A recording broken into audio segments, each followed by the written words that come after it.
अभी ये corona vaccine, आज लोग भाषण चाहे जितना भी देना, यही भारत है कि जब पोलियो का वैक्सीन 40 साल बाद भारत में बन के तैयार हुआ, और कोरोना का वैक्सीन मात्र 9 महीना में हमारे वैज्ञानिकों ने बना करके देश की जनता को सुपुर्द कर दिया। एक नहीं 2-2 वैक्सीन। क्यों हुआ?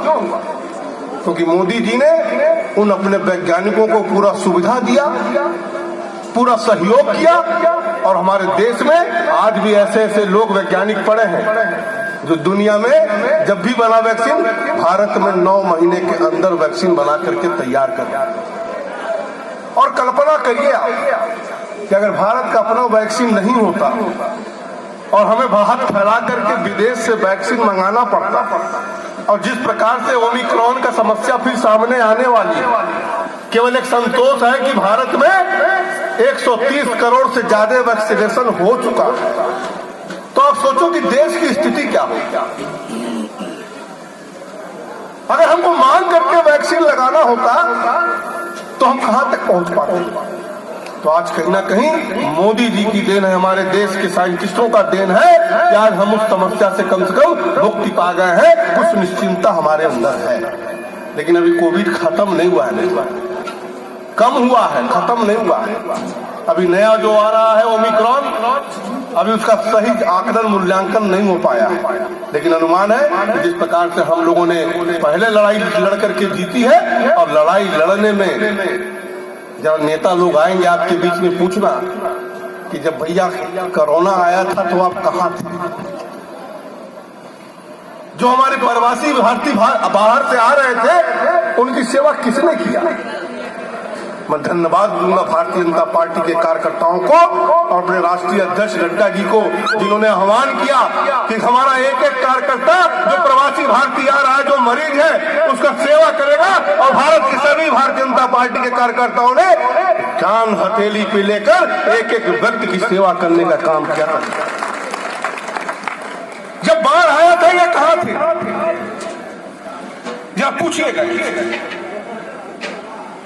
अभी गोरखपुर में तो प्रधानमंत्री जी फर्टिलाइजर का ओपनिंग करने जा रहे हैं, जो 30 साल से बंद था। और यही प्रधानमंत्री नरेंद्र मोदी 2016 में, आप सब उसमें बहुत से लोग गए रहे होंगे, और टाइम फिक्स था और समय के भीतर उद्घाटन करके जनता को हवाले करने प्रधानमंत्री जी 7 तारीख को आ रहे हैं। मेरा कहने का तात्पर्य है मित्रों कि भारतीय जनता पार्टी जितना कहती है उतना करती है। हम लंबा देश विदेश में ना जाए, विधायक जी पे आ जाए, क्योंकि भूख हमको भी लग गया है। मित्रों, मेरे कहने का तात्पर्य है कि राष्ट्रीय स्तर पर अगर आप देखेंगे तो किसी भी विषय पे आपका मस्तक कोई भी विपक्षी झुका नहीं सकता है। और जहां तक विकास के विषय पे आप जाएंगे तो निश्चित तौर से उस विषय पे भी कोई भी हारता है, हम नहीं हारते हैं मित्रों। क्योंकि जब बूथ पे काउंटिंग के समय जब गिनती होती है, हम लोग तो चले जाते हैं, बैठ जाते हैं कमरे में कहीं, लेकिन ताना सुनना पड़ता है आप लोग। चौराहे चौराहे पे बवाल होता है आप लोगों के साथ। इसलिए मेरा निवेदन है मित्रों, जब आदमी पद पे रहता है तो कुछ छोटा मोटा तो कमी हो जाता है। अगर आप ही घर के मालिक हो तो सबको खुश रख पाते हो क्या? घर में कहीं ना कहीं कुछ ना कुछ कमी तो रही जाती है। लेकिन एक परंपरा है मित्रों, चलता है, कुछ कमी रहती है, फिर पूर्ण होता है, फिर उससे शिकायत होती है और पूर्ण होता है। इसलिए हमको उन सब चीजों पर जाने की आवश्यकता नहीं मित्रों।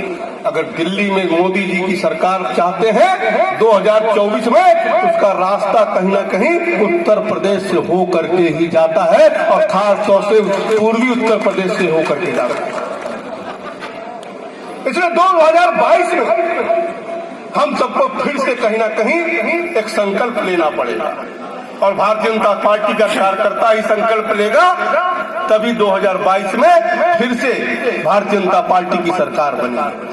और दे रहे थे 10 साल ये भी नहीं थे, तो 10 साल उत्तर प्रदेश में भारतीय जनता पार्टी की सरकार भी नहीं थी।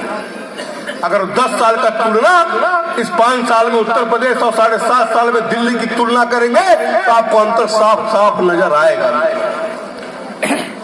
जब रात को हम घर पहुंचते थे तो अंधेरे में ही भोजन मिलता था, लेकिन कुछ जिला था जहां पर हमेशा बिजली मिलता था, कुछ जिला था जहां पर हमेशा बिजली मिलता था। लेकिन आज जोगी जी के राज में एक समान जो सबका साथ सबका विकास का नारा है मोदी जी का, आज उसी के आधार पर जोगी जी भी अगर 18 घंटा बिजली गोरखपुर में मिल रहा है तो 18 घंटा बिजली पनीरा विधानसभा में भी मिल रहा है। मैं 13 लाख की 14 लाख था तो कल मनी 13 लाख या 14 लाख, थोड़ा मैं भूल रहा हूं कि जो गोरखपुर से परतावर 4 लेन बना है उस पर इन्होंने 13 लाख रुपया दे करके और कर दिया कि साहब शिलान्यास हो गया। अब सोच तो आपकी अच्छी थी, लेकिन 13 लाख में सड़क बनेगा? उसको पूरा करने का काम अगर जोगी जी ने किया है तो बोर्ड तो जोगी का ही लगेगा ना भैया मेरे। आज दर्द क्यों हो रहा है? आपको 5 साल मिला था, आप करके दिखाते। हमको 5 साल मिला, हमने फर्टिलाइजर बनाकर दिखाया। हमको 5 साल मिला, हमने बिजली देकर दिखाया। हमें 5 साल मिला, हमारे घोषणा पत्र में नहीं था मकान देना मित्रों, हमारे घोषणा पत्र में शौचालय देना नहीं था मित्रों। ये तो प्रधानमंत्री जी की जोश है। और सबका साथ सबका विकास, हमने किसी के साथ भेद नहीं किया है, चाहे हिंदू हो, चाहे मुस्लिम हो, चाहे अगड़ा हो, चाहे पिछड़ा हो, सबको उसकी आवश्यकता को देखा गया है, जाति को नहीं देखा गया है। और मैं धन्यवाद दूंगा महाराजगंज की जनता को, क्योंकि मुझे याद है कि 1991 से मैं चुनाव लड़ता हूं। एक जगह का मुझे याद है, डोमा कल नहीं कनबिसवा क्षेत्र है, जहां पर 10-15 बूथ पे हम लोग को शुरू से 91 जब राम जन्मभूमि का लहर था, तब भी हम लोग को 7 वोट, 9 वोट, 15 वोट, एक गए हाईएस्ट 75 वोट मिला था। फिर 14 में भी हम लड़े, 14 में भी वोट नहीं मिला, यही रेशियो था। लेकिन 14 के बाद जब मोदी जी की सरकार बनी है और आम गरीबों को हम सुविधा देना शुरू किए हैं, तो वही 17 में वो सारा बूथ नंबर 1 पे भारतीय जनता पार्टी को जिताने का काम वहां की जनता